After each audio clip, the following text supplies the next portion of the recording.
Literary criticism and theory में आज जो हमारे पास फिलोसोफर हैं वो हैं फ्रेडरिक स्किलर। और हम इनके लेटर्स जो हैं 2, 6 और 9 जो कि सिलेबस में है सिर्फ उसी को डिस्कस करेंगे। बहुत ही डीप जो है एक एनालिसिस है वो भी करेंगे, एक शॉर्ट एनालिसिस है। वैसे तो एनालिसिस डीप ही होता है पर एक शॉर्ट समरी है उसको और डिस्कस करेंगे, साथ ही साथ इंट्रोडक्शन को। और ये सब कुछ हमें देखना है, ठीक है। फटाफट इस पे चलते हैं कि फ्रेडरिक स्किलर के लेटर्स 2, 6 एंड 9। सबसे पहले जैसे कि इंट्रोडक्शन पे हिस्टोरिकल बैकग्राउंड भी है, तो एक बार एज और टाइम पीरियड देखते हैं किस समय ये राइटिंग आई थी और फिर इसमें क्या क्या बातें लिखी गई है। तो देखो यहाँ से शुरुआत होती है, सेक्शन वाला पार्ट देखना पड़ेगा। तो फ्रेडरिक स्किलर जो है जो इनकी तो letters on the aesthetic education of man, ठीक है, letters on the aesthetic education of man, इसी में उनके लेटर्स है और हमारे सिलेबस में 2, 6 एंड 9 को कवर करेंगे हम। इसमें is a series of the philosophical letter जिसे 1794 में लिखा था। हम बोल सकते हैं onset of the romantic age, कि रोमांटिक एज की शुरुआत है उसमें लिखा गया था, and the end of the enlightenment period. ये एनलाइटमेंट पीरियड का भी एक तरह से लास्ट फेज था। एनलाइटमेंट जो कि साइंस के और इन सब के ऊपर जो ज़्यादातर फिलोसफी जो है एनलाइटमेंट पीरियड पे ही आई थी, जहाँ पे ह्यूमैनिटी को एक नेक्स्ट लेवल पे लेके जाया जा रहा था, तो उसमें। और रोमांटिक एज तो मैं जैसे कही उसमें बता चुका हूँ, 1798 टू 1850, 98 लिरिकल बैलेड कॉलरिज और वर्ड्सवर्थ के साथ। These letters were addressed by the Schiller's patron, the Christian Gottfried Corner, and they explore the Schiller's thought on the relationship between the beauty, art, morality, and the human development. ये letter किसको लिखा गया? देखो, these letters were addressed to the Schiller's patron. तो scalar के जो pattern है, pattern का मतलब क्या होता है? जो उन्हें, जो उनका एक तरह का चेला। तो स्किलर का जो पैट्रन है, यानी उसका नाम क्या है? द क्रिश्चियन या गॉडफ्रीड कॉर्नर। तो these letter were addressed to the Schiller patron, तो उसके उसको एड्रेस किया गया, यानी स्किलर ने ये अपने एक पैट्रन को एड्रेस किया था। या जो पैट्रन का नाम क्या है? द क्रिश्चियन गॉडफ्रीड कॉर्नर, ठीक है। एंड दे एक्सप्लोर, और they explore the Schiller's thought on the, वहाँ से पता चलता है कि स्किलर की क्या क्या थॉट्स हैं regarding to the beauty, art, morality और ह्यूमन डेवलपमेंट के ऊपर। तो नॉर्मल से बात है, स्किलर ने ये लेटर अपने पैट्रन को लिखा था जिसका नाम था क्रिश्चियन गॉडफ्रीड कॉर्नर, ठीक है। और इसमें किस किस के बारे में है? तो ये ध्यान रखना आपको, ब्यूटी एंड आर्ट, इसीलिए हमारे सिलेबस में है, एंड ऑल्सो द मोरालिटी के ऊपर भी और ह्यूमन डेवलपमेंट के ऊपर भी। तो ये चार चीज़ें, beauty, art, morality and human development के ऊपर। तो यहाँ पे एक बारी ब्रीफ ओवरव्यू देखते हैं कि सबसे पहले डिसहार्मनी इन सोसाइटी। स्किलर ने बिगिन किया इसको by the disharmony he observe in the contemporary society. Society किस तरह से एक हारमोनियस वेस पे नहीं है, उसमें कई तरह की लड़ाइयाँ आपस में और मन मुटाव, उसके साथ साथ जो है एक तरह से बैलेंस वे में नहीं है। और हर तरह से अगर हम देखें तो एक हारमोनियस स्टेट जो है वो सोसाइटी में रहा ही नहीं, जहाँ सोच में बदलाव, इक्वालिटी जैसे कंसेप्ट से बोले जाते हैं पर रियलिटी में है नहीं। तो इस तरह की चीज़, चाहे वो पॉलिटिकल की बात हो, चाहे वो सोशल की बात हो, चाहे वो इकोनॉमिकल की बात हो, चाहे इवन द स्पिरिचुअल की बात हो, ऐसी किसी भी तरह की अगर हम बात करते हैं तो डिसहार्मनी देखा जाता है हर जगह, एक हारमोनियस नहीं है, एक पूरी तरह से सब मिलजुल के नहीं रह रहे। तो where see the separation between the sensuous and the rational aspect of the human nature, क्योंकि ह्यूमन जो है वो दो चीज़ों को अलग अलग देखता है, एक तो सेंसुअस और रेशनल एस्पेक्ट। तो सेंसुअस क्या है? थ्रू द सेंसेस, एक जो हम अपना सब्जेक्टिव एसेंस रखते हैं, सेंस के थ्रू जो फील करते हैं वो अलग होता है, एक तार्किक, यानी आप रेशनल फैक्ट समझ रहे हो, कैलकुलेटिव फॉर्म। तो इस तरह से एक सेपरेशन है बीच में, किसके? सेंसुअस पर्सपेक्टिव अलग है और रेशनल पर्सपेक्टिव अलग है। रेशनल फैक्ट का मतलब numbers, calculation, scientific facts base की दुनिया, और सेंसस का मतलब क्या है? जो दिल से, इट मीन दैट इमोशंस, ये सब, इन दोनों को अलग अलग रखा जाता है। और यही वजह है, इसी वजह से जो है सोसाइटी डिसहार्मोनियस फेज पे जो है वो मूव कर रही है।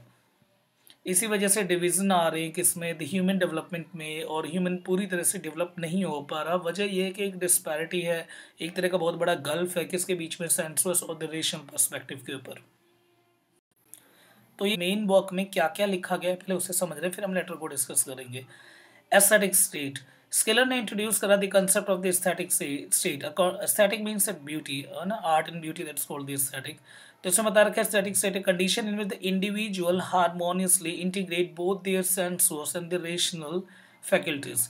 कि देखो, अगर आपको एस्थेटिक स्टेट पे आना हो, यानी किसी चीज़ की अगर सच में आपको उसकी ब्यूटी को एक्सप्लोर करना हो, उस चीज़ को बहुत अच्छी तरह से समझना हो, तो आपको सेंसुअस और रेशनल दोनों को मिक्स करना पड़ेगा। तो ये बात रखी गई। The role of play, in the sixth letter जो कि सिलेबस में भी है, the Schiller explore the transformative power of the play in achieving the aesthetic state. Play की इंपॉर्टेंस बताई गई है। प्ले बहुत बड़ा रोल प्ले कर सकते हैं एस्थेटिक स्टेट में हमें शिफ्ट करने के लिए, ताकि हम किसी चीज़ को, आर्ट एंड ब्यूटी को एक्सप्लोर कर सकें, उसे अच्छी तरह से समझ सकें। इसके लिए प्ले का एक वाइटल रोल है। उसके बाद दो तरह के प्ले के बीच में डिफरेंस बताया गया था। First is the naive play and the second is the sentimental play. तो ये आपको देखना है एक बारी। तो नेव प्ले का सिंपल मतलब क्या है कि देखो, नेव का मतलब क्या होता है कि हम किसी चीज़ पे इजीली ट्रस्ट कर लेते हैं, उसको मान लेते हैं कि ठीक है वो वैसा है। तो नेव प्ले का यहाँ पे बहुत बड़ा रोल हो सकता है। और साथ ही साथ जो है सेंटिमेंटल प्ले, द इमोशन को रेज करे, सेंटिमेंट की तरफ मूव करे, हमें सब्जेक्टिव एसेंस में लेके आए। अगर इस तरह के प्ले को दिखाया जाए और इस तरह के प्ले अगर हम दोबारा आते हैं तो हम एस्थेटिक स्टेट को आसानी से समझ सकते हैं। बिल्कुल सही बात बोली है। The interconnection between the beauty and the morality. अब एक और बात रखी गई है नाइन्थ लेटर, जो कि अगेन सिलेबस में है। स्किलर ने ड्वेल करा था relationship between the beauty and the morality, कि ब्यूटी और मोरालिटी दोनों इंटरमिक्स्ड होती है, इंटरमिंगल्ड होती है।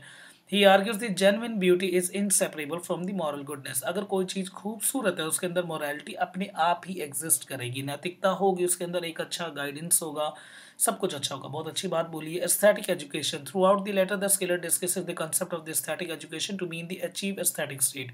एस्थेटिक एजुकेशन का मतलब क्या है कि हमें बताया जा रहा है किस तरह से हम एस्थेटिक स्टेट को समझे। He envision and the education cultivates both sensibility and the reason. कि एजुकेशन, अगर एस्थेटिक एजुकेशन इन खूबसूरती को समझने के लिए एक तरह का वो जो मॉरल, उसके बाद साथ ही साथ मॉरल एटीट्यूड को समझने के लिए एक तरह से सेंसिबिलिटी और रीज़न जो है ये डेवलप तभी हो सकता है on the basis of education. तो एस्थेटिक एजुकेशन का जो है, और या फिर हम बोल सकते हैं कि एजुकेशन क्या है, वो सेंसिबिलिटी रीज़न दोनों को अच्छी तरह से समझती है। और जब एजुकेशन सेंसिबिलिटी और रीज़न को लेके आएगी तो इससे एस्थेटिक एजुकेशन भी समझ आएगा। हमें एस्थेटिक के पैरामीटर पता चल जाएंगे कि हम किस तरह की चीज़ को हम खूबसूरत बोलेंगे।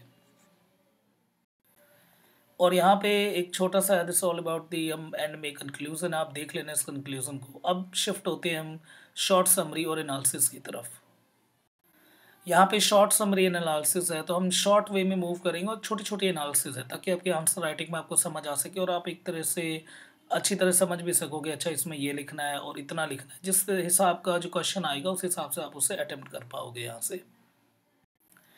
तो यहाँ पे तो देखो, द फ्रेडरिक स्किलर एक जर्मन फिलोसोफर थे, पोइट भी थे और प्ले राइटर भी थे। ठीक है, तो याद रखना, wrote series of the letter, इन्होंने कई सारे लेटर्स लिखे, जैसे बोला जाता है letters on aesthetic education of man, very important, 1794 को। तो ये तो रट्टा लगाना है। The letters were addressed to his patron, अपने पैटर्न को एड्रेस किया गया, जो कि मैं बता चुका हूँ आपको, क्रिश्चियन गॉडफ्रीड कॉर्नर। ये भी रट्टा लगाना है। ठीक है, तो ये तो देखो याद करके चला। अब सबसे आते हैं लेटर नंबर 2 पे। समरी क्या है लेटर 2 की। In the second letter Schiller ने डिस्कस करा the disharmony present in the contemporary society. वही वाली बात कि किस तरह से जो प्रेजेंट सोसाइटी, कंटेम्प्रेरी सोसाइटी, जो आज की जो सोसाइटी, वो डिसहार्मोनियस बेस पे है। और इससे क्या होगा, ये क्यों है, क्योंकि हमारे पास एक बैलेंस नहीं है किसके बीच में, सेंसुअस यानी इमोशनल पर्सपेक्टिव उसके बीच में, और साथ ही साथ रेशनल, तार्किक उस पर, फैक्चुअल पे।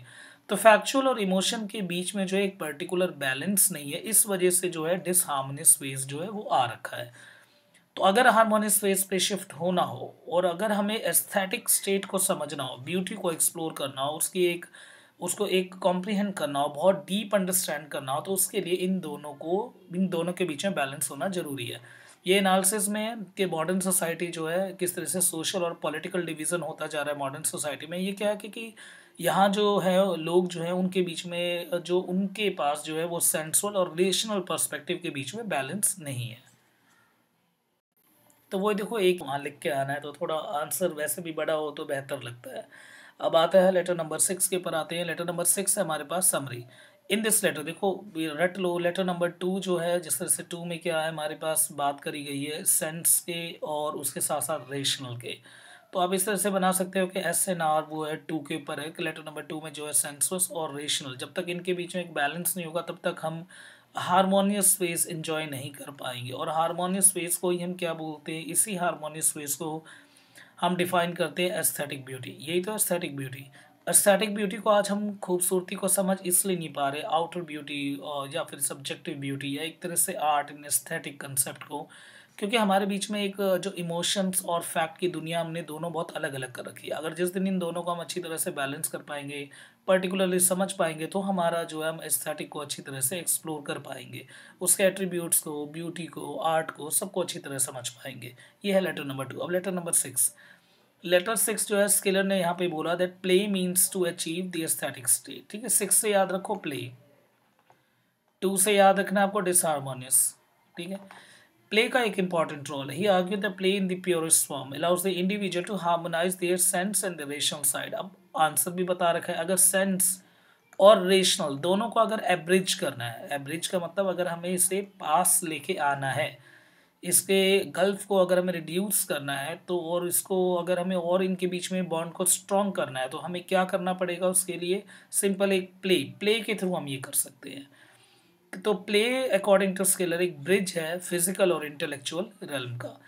एनालिसिस स्केलर ने बताया कि क्रूशियल एलिमेंट जैसे प्ले जो होते हैं, चाहे वो नेव प्ले हो, जैसे हम पहले बात कर चुके हैं, चाहे वो नेव प्ले हो, चाहे फिर हमारे पास वो बाकी जो अदर टाइप्स के प्ले हैं वो भी, जो पर प्ले का एक बहुत अच्छा रोल होता है इसमें। प्ले क्या करता है? इंडिविजुअल की लिमिटेशन और जो उसका वो है उसको रिड्यूस करता है, और ये कहीं ना कहीं जो सेंसस और रेशनल फैकल्टी इन दोनों को आपस में कनेक्ट करता है। तो play for this scalar is activity. ये जरूर लिख के आना है कि प्ले जो एक ट्रांसफॉर्मेटिव एक्टिविटी का काम करती है, ये ट्रांसफॉर्म कर देती है, इंडिविजुअल के कॉन्स्टेंट को डिसॉल्व कर देती है। उनके जो एक तरह का कॉन्स्टेंट, एक जो ब्रिज है, सॉरी, जो इनके उनके बीच में जो एक तरह का ब्लॉक है, इसको क्या है? डिसॉल्व करना शुरू कर देगी। और जिस तरह से जो डिस्पैरिटी क्रिएट हो रही है एक ब्लॉक की वजह से, इसको डिसॉल्व करेगी, इनके कॉन्स्ट्रेंट को हटाएगी और सोसाइटल नॉर्म जो है उसको हटाएगी, तो अपने आप इमोशनल और साथ साथ फैक्चुअल ये दोनों कनेक्ट होंगे, और यहाँ से एस्थेटिक को समझा जा सकता है। द नेक्स्ट में क्या है, देखो, in the 9th letter Schiller ने एक्सप्लोर करा relationship between the beauty and the morality.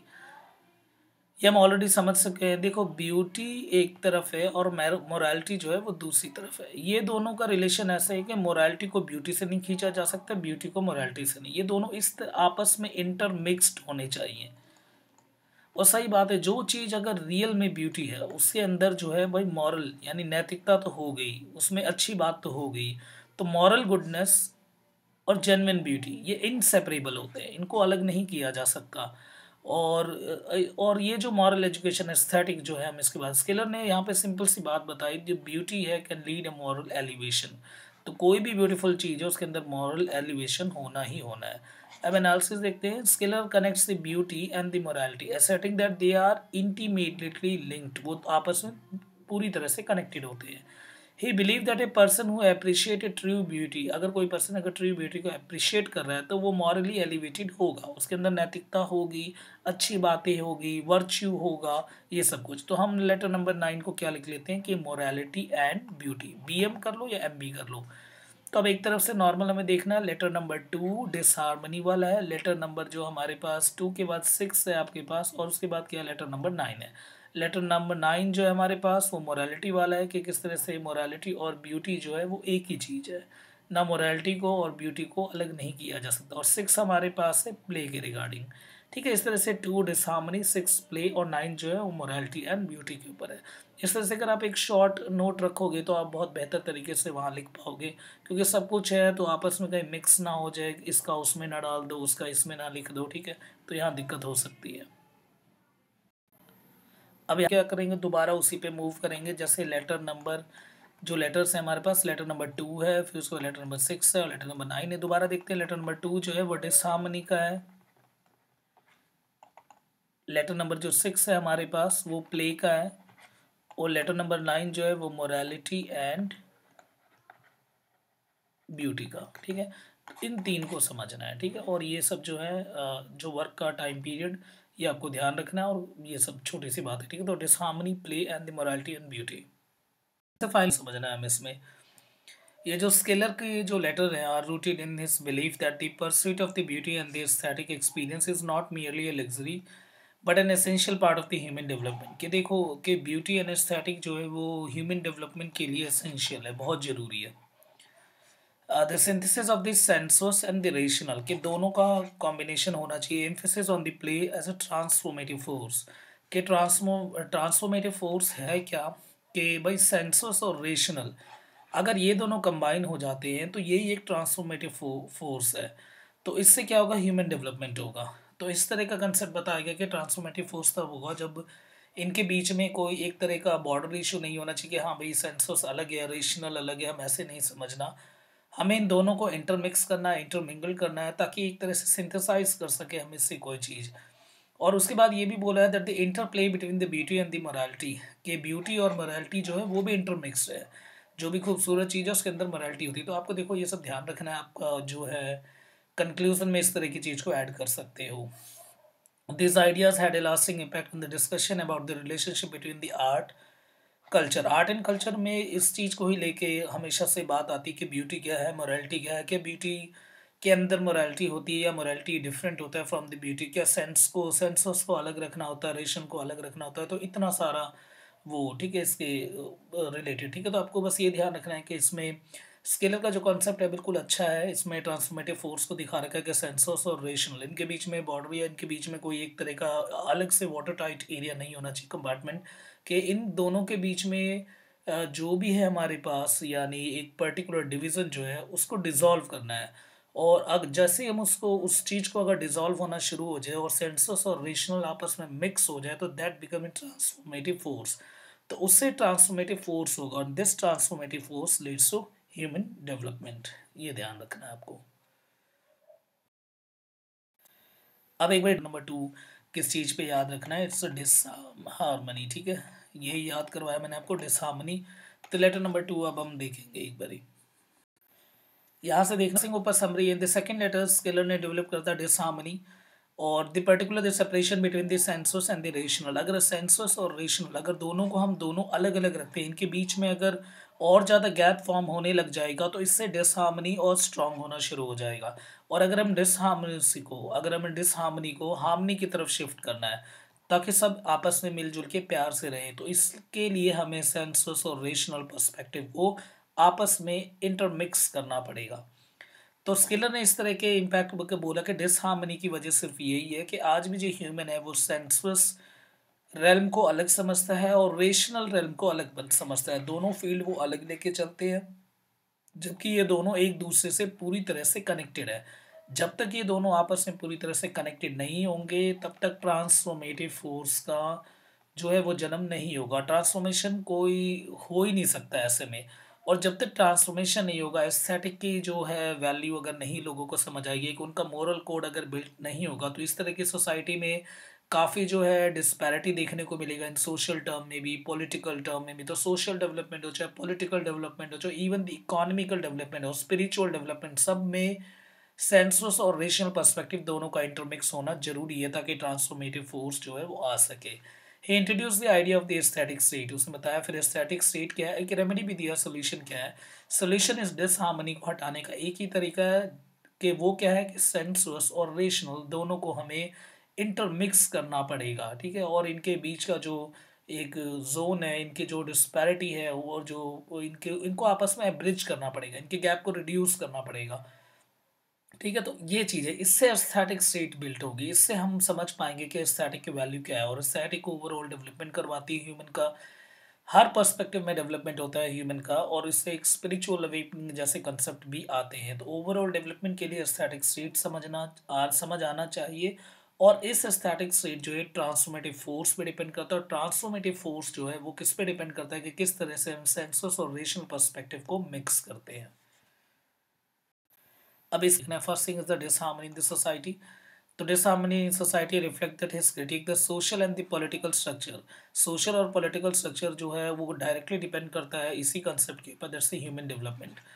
और ह्यूमन डेवलपमेंट जो है वो सोशल और पॉलिटिकल स्ट्रक्चर पे डिपेंड करता है। और ये जो सोशल एंड पॉलिटिकल जो स्ट्रक्चर है इसको हम हैंडल कर सकते हैं अगर ह्यूमन जो है जो इंटेलेक्चुअल और सेंसेस इन दोनों को मिक्स करके चीज़ों को ले, यानी मॉरल कोड भी रखे और इस तरह की चीज़ों को समझे और साथ ही साथ डेवलपमेंट तो वो करे पर उसके साथ साथ उसके अंदर मॉरल कोड और एस्थेटिक जो है वो वैल्यू भी डेवलप होनी जरूरी है। Aesthetic state of solution, the concept of the aesthetic state is pivotal Schiller की फिलोसफी में। It represent the utopian vision. With individual overcome the division, जो डिवीजन है यानी जो individual overcome the division within themselves and the society, कि किस तरह से इंडिविजुअल के अंदर जो है डिवीजन है और सोसाइटी के अंदर जो डिवीजन है इससे ओवरकम करना। अगर हमें यूटोपिक फेज में पहुंचना हो जहां सब कुछ बैलेंस वे में सब कुछ अच्छा हो रहा हो, तो उसके लिए इस तरह के जो डिवीजन है इसको हमें हटाना पड़ेगा, इस तरह के डिमार्केशन को हटाना पड़ेगा जो कि रेशनल और उसके साथ साथ जो सेंसस इनके बीच में है। Unity of this senses and the rational faculty, इन दोनों को यूनाइट करना होगा, इससे ह्यूमन साइकोलॉजी बिल्ट होगी, वही ट्रांसफॉर्मेटिव फोर्स जनरेट होगा that leads the aesthetic essence built होगा, और इसी से क्या होगा, ओवरऑल ह्यूमन डेवलपमेंट होगा। फिर यहाँ the letter lays the groundwork for the Schiller's exploration of the relationship between the aesthetic, morality and human development. तीन चीज के बीच में रिलेशन दिखा रहेगा, देखो एस्थेटिक और मोरालिटी और ह्यूमन डेवलपमेंट। अभी हमने देखा ह्यूमन डेवलपमेंट, ट्रांसफॉर्मेटिव फोर्स, और ये जो ट्रांसफॉर्मेटिव फोर्स है ये सेंसस और प्लस में हमारे साथ क्या है, फैक्ट है ना, इन दोनों का इंटरमिक्स है, उससे ट्रांसफॉर्मेटिव फोर्स आएगा और उससे ह्यूमन डेवलपमेंट होगा, और यही मॉरल कोड डेवलप करती है, सोसाइटी को यूनाइट करती है। और दिस इज द कंक्लूजन, ये कंक्लूजन है हमारे पास सिंपल लेटर नंबर 2 का। तो लेटर 2 का बस लेटर नंबर 6, तो इसमें भी हम डीप एनालिसिस करेंगे, और जैसा कि मैं बता चुका हूँ आपको लेटर नंबर 6 के में हमें क्या समझना है, प्ले। तो जैसे लेटर नंबर 2 में हमने समझा डिसहार्मनी, इसी तरह से लेटर नंबर 6 में हम क्या करेंगे, play and the role of the play, कि किस तरह से प्ले ही एक ऐसी चीज़ है जो कि इन दोनों को आपस में इंटरकनेक्ट करेगी और इनके बीच के गैप को रिड्यूस करेगी। अब letter on the aesthetic education of man में letter number 6। In the sixth letter, the scholar explore the concept of the play as a mean to achieve the aesthetic state। ठीक है, तो play का use करना है aesthetic state तक पहुंचने के लिए, यानी समझने के लिए ब्यूटी और आर्ट को। Emphasis the transformative power of the play is reconciling the dual nature of the humanity के sensual और rational पर्सपेक्टिव को जो है आपस में लेके आना, उसे इंटरमिक्स करना, दोनों को आपस में कनेक्ट करना, एक स्ट्रॉन्ग फोर्स इन दोनों के बीच में फॉर्म करना, ये काम किसका होता है, प्ले। तो प्ले यहाँ पे एक बहुत वाइटल रोल कर सकते हैं। तो that play as a bridge between the physical and the intellectual realm. He distinguishes between the two types of the play, दो तरह के प्ले के बीच में फर्क बताया। The first is the naive play and the second is the sentimental play, ये भी याद रखना है आपको। Naive play is a spontaneous and free, while the sentimental play involves the conscious awareness of the play's purpose। Naive play क्या होता है, एक स्पॉन्टेनियस और free play, it mean the play को परफॉर्म किया जा रहा, दिखाया जा रहा, आप नॉर्मली देख रहे हो, दैट्स स्पॉन्टेनियस है ना, नॉर्मल फ्री, आप नॉर्मल देख रहे हो। पर सेंटिमेंटल प्ले में आपको अवेयर होना पड़ता है कि इस प्ले का पर्पस क्या है, दिखाना क्या चाहते हैं हमें इसमें, ठीक है, इतना सब कुछ, और इमोशन ट्रिगर, उन सबको देख के समझना पड़ता है कि किस तरफ ये जो प्ले है क्या, ये जो है लेसन लेके आएगी, मॉरल लेसन जनरेट करेगी, ये सब कुछ। Scalar contends that true aesthetic education occurs when the individual engage in both forms of the play। एक सही में एस्थेटिक एजुकेशन किसको बोलते हैं, जब दोनों तरह के प्ले में जो इंडिविजुअल है वो इंटरेस्ट दिखाए, allowing the harmonious development of their census and the rational. तो ऊपर वाला ये जो प्ले हो गया रेशनल पे बेस्ड है, द नेव प्ले के मतलब क्या है, सिंपल फैक्ट्स दिखाई देंगे, कोई चीज़ दिखाएंगे, स्पॉन्टेनियस फ्री मूव करता है। और दूसरे वाला जो प्ले है वो सेंटिमेंटल होता है, it mean that emotion trigger इसमें बहुत काम करता है। तो इन दोनों प्ले की अगर डीप अंडरस्टैंडिंग रखी जाए, दोनों प्ले में अगर इंटरेस्ट जनरेट किया जाए, और अगर इंडिविजुअल इन दोनों प्ले को अगर लेके चले, तो उसके अंदर दोनों तरह की चीज़ डेवलप होगी, यानी सेंसस भी डेवलप होगी और साथ साथ फैक्चुअल भी डेवलप होगी। फिर ये दोनों जो है ट्रांसफॉर्मेटिव पावर अपने आप जनरेट करेंगे, और यहीं से हमारा एस्थेटिक स्टेट बिल्ट होगा, हमें समझ आएगा एस्थेटिक ब्यूटी, क्वालिटी, एट्रीब्यूट्स, ये सब कुछ। अब एनालिसिस है, सबसे पहले play as a transformative force, Schiller ने बोला कि means to achieving the aesthetic state तक पहुंचने के लिए एक ट्रांसफॉर्मेटिव पावर की जरूरत होती है, और प्ले एक प्योरिस्ट फॉर्म है जो कि हमें इंडिविजुअल को जो है, ये जो कॉन्स्ट्रेन है, यानी किस तरह से फैक्चुअल अलग है और इमोशनल अलग है, इनके ये जो कॉन्स्ट्रेन है इसको डिसॉल्व करती है, एक हॉलिस्टिक डेवलपमेंट क्रिएट करती है प्ले। हॉलिस्टिक का मतलब होता है ओवरऑल डेवलपमेंट, ठीक है।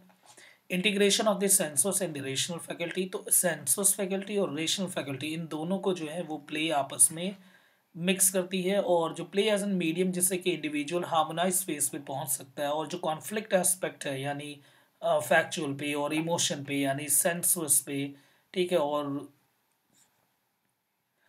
फैक्चुअल पे, ठीक है, इनके बीच में जो है उन दूरियों को हटाता है और फॉस्टर करता है, यानी डेवलप करता है, इनके बीच में एक स्ट्रांग बॉन्ड जनरेट करता है, बॉन्ड सेंसर्स और रेशनल फैकल्टी के बीच में। इस तरह से अगर सेंसर्स और रेशनल फैकल्टी डेवलप होगी तो अगेन ट्रांसफॉर्मेटिव फोर्स जनरेट होगा और उससे एस्थेटिक स्टेट आसानी से आ सकता है।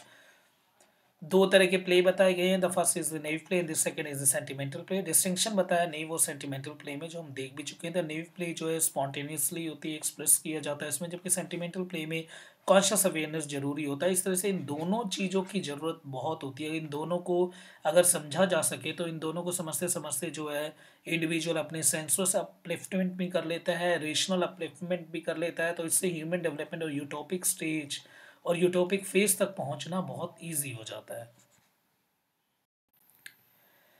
तो स्केलर का view of the play bridge between the physical and the intellectual realm aligns the broader philosophical stance on the freedom and creativity. Through the play, individual can tap into the creative capability and explore the new possibility. देखो freedom and creativity, Schiller का मानना है जो play है as a bridge between the physical and the intellectual realm, के physical realm में और intellectual realm में दोनों के बीच में जो इंटरकनेक्टिविटी है वो प्ले लेके आती है। यानी इस तरह से क्रिएटिव कैपेसिटी डेवलप करती है, एक्सप्लोर द न्यू पॉसिबिलिटी लेके आती है, personal growth and enrichment of society, ये सब कुछ करवाती है। Educational implication, the letter educational implication suggesting that a well rounded education should be incorporate elements of the play. एक वेल राउंडेड एजुकेशन ही एक सही प्ले को समझने में मदद करती है। स्किलर का विजन है beyond the traditional academic learning, the advocating for an education that nurtures the whole person, कि पुराने तरह का रूट मैकेनिज्म ऑफ लर्निंग नहीं होना चाहिए। अगर इंडिविजुअल को डेवलप करना है आज हमें, और उसके क्रिएटिविटी को फॉस्टर करना है, बिल्ड करना है, उसके डीपर अंडरस्टैंडिंग जैसे क्वालिटी को बिल्ड करना है, तो हमें उसे ट्रांसफॉर्मेटिव फोर्स तक लेके आना पड़ेगा। और ट्रांसफॉर्मेटिव फोर्स पे तभी लेके आ सकते हैं जब हम उसको दोनों चीज़ पे बराबर फोकस करने के लिए कहेंगे, एक फैक्चुअल पे, एक इमोशनल पे।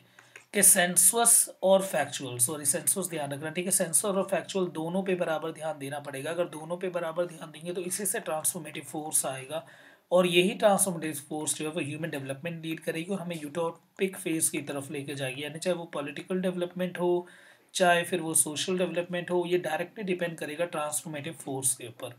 तो ये और ध्यान रखना है इस वाले में हमें।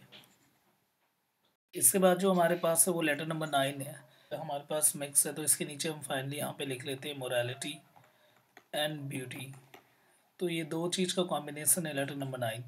अब लेटर जो 9 है इस फाइनली स्किलर का, तो स्किलर ने इसमें मोरालिटी और ब्यूटी दोनों को बताया कि दोनों किस तरह से इंटरमिक्स है, और ब्यूटी के बगैर जो है मोरालिटी को नहीं लीड किया जा सकता, और इसी तरह से मोरालिटी के बगैर जो है वो ब्यूटी नहीं। अब इसमें भी डीप एनालिसिस एक बार हम इसका देख लेंगे, उसके साथ साथ समरी। और अब यहाँ पे जो स्केलर का letter on the aesthetic education of man है, तो इसमें याद कर रखा था first thing is letter number 2, जिसके लिए हमने कनेक्ट कर रखा था डिसहार्मनी, और इसी तरह से लेटर नंबर 3 हमने इसके लिए प्ले यूज़ किया था, और इसी तरह से लेटर नंबर जो हमारे पास 9 है सिलेबस में, इसके लिए मोरालिटी एंड ब्यूटी। तो वो सेम है यहाँ पे इन द 9th लेटर जो है स्किलर ने एक्सप्लोर करा था intricate relationship between the beauty and the morality, कि ब्यूटी एंड दी मोरालिटी क्या है, वो दोनों इंटरमिक्स्ड है, और किस तरह से मोरालिटी को जो है वो एक तरह से एक अलग नहीं किया जा सकता ब्यूटी से, और इसी तरीके से जो ब्यूटी है उसे मोरालिटी से हम अलग नहीं कर सकते। He argues the genuine beauty is the inseparable part. यहाँ पे यही बता गया कि अगर कोई भी अगर जनरल ब्यूटी की बात करें हम, तो उसका जो इनसेपरेबल पार्ट क्या है कि उसमें मोरालिटी तो होगी होगी। तो वर्च्यू जो है वो, और जो ब्यूटी जो है वो वर्च्यू को कैरी करके लेती ही है, ठीक है। अगर कहीं पे भी ब्यूटी है तो उसके अंदर वर्च्यू होना वो 100% है। इस तरह का स्किलर का कंसेप्ट था, जिसने आने वाले एजेस को काफ़ी जो है उस पर इम्पैक्ट डाला। तो Schiller contends the pursuit of the beauty can lead to a moral elevation, कि अगर ब्यूटी के परस्यूट, यानी अगर ब्यूटी के लिए अगर कभी भी मूव किया जाता है तो उसके लिए मॉरल एलिवेशन जो है उसमें होगा ही होगा। तो हर एक ब्यूटी के अंदर जो है वो मॉरल एलिवेशन होता ही होता है। He introduces the idea of the aesthetic and the moral aspect. तो एस्थेटिक और मॉरल पर्सपेक्टिव, यानी अगर एस्थेटिक स्टेट तक पहुंचना है तो लेटर नंबर 9 के अकॉर्डिंग क्या होना चाहिए उसमें, ब्यूटी एंड मोरालिटी। और वैसे भी अगर वो purest form of the beauty हो तो उसके अंदर मोरालिटी अपने आप ही एग्जिस्ट करेगी। तो इसके थ्रू एस्थेटिक से डेवलप होगा, और इस एस्थेटिक्स, और या आप ये भी कह सकते हो कि इससे ट्रांसफॉर्मेटिव फोर्स जनरेट होगा, और ये ट्रांसफॉर्मेटिव फोर्स के थ्रू जो एक एस्थेटिक स्टेट आएगी, और यही एक एस्थेटिक स्टेट जो है वो क्लैरिटी मेंटेन करती है और एक तरह से ह्यूमन डेवलपमेंट को लीड करती है। तो यहाँ से फर्स्ट हमारे पास है that's interconnection of the beauty and the morality, कि किस तरह से ब्यूटी और जो मोरालिटी वो आपस में इंटरकनेक्टेड है। तो वही बात जो कि हमने अभी पहले भी देखा था, इससे पहले वाली स्लाइड में सेम है। तो सेंट्रल थीम और सेंट्रल एसेंस में भी डाला जा सकता है लेटर के, कि जितने भी लेटर्स लिखे गए हैं उसका सेंट्रल एसेंस की अगर बात करते हैं तो हम normally beauty and the morality के ऊपर है, कि किस तरह से मोरालिटी जो है वो बहुत ही इंटीरियर है ब्यूटी कंसेप्ट के अंदर। तो the perspective the challenges of the traditional philosophical duality, जो ट्रेडिशनल फिलोसफिकल ड्यूअलिटी है इसमें हॉलिस्टिक डेवलपमेंट के ऊपर फोकस किया गया है। और हॉलिस्टिक डेवलपमेंट के अंदर ब्यूटी एज इन जो भी है आर्ट एंड एस्थेटिक, उसके अंदर नॉर्मल ब्यूटी की बात नहीं करनी। अगर एक ट्रू और the purest form of the beauty है तो मॉरलिटी उसके अंदर होगी ही होगी। तो इसमें अगर मेन बात करें तो moral elevation through the beauty है, वही वाली बात दोबारा से आगे इसमें। तो स्केलर का जो broader vision of the aesthetic state है वो से path of the individual and the societal improvement. तो सोसाइटल इम्प्रूवमेंट के लिए, सोशल डेवलपमेंट के लिए, और साथ ही साथ अगर हम पॉलिटिकल डेवलपमेंट के लिए या overall development of the society, वो डायरेक्टली डिपेंड करती है एस्थेटिक स्टेट के ऊपर। और ये जो एस्थेटिक स्टेट है इसको डेवलप किया जाता है इस तरह से, जैसे कि ब्यूटी और मोरालिटी। तो कोई भी अगर एस्थेटिक प्रेजेंस है तो उसके अंदर मॉरल जो है इंक्लिनेशन वो होना ही होना चाहिए। तो मॉरल एलिवेशन जो है वो ब्यूटी के इस तरह से ह्यूमन डेवलपमेंट की तरफ ये मूव करवाते हैं। इसी तरह से नेक्स्ट हमारे पास मॉरल वर्च्यू है। तो वो ये इसमें वही सेम बात है कि जो मॉरल वर्च्यू है वो इन्हेंस करती है दी कैपेसिटी, ताकि एक तरह से ब्यूटी कंसेप्ट को समझा जा सके। तो ब्यूटी को समझना और उसको एक्सप्लोर करने के लिए इस तरह से इनका जो एक वर्क स्किलर का वजन टूल की तरह काम करता है।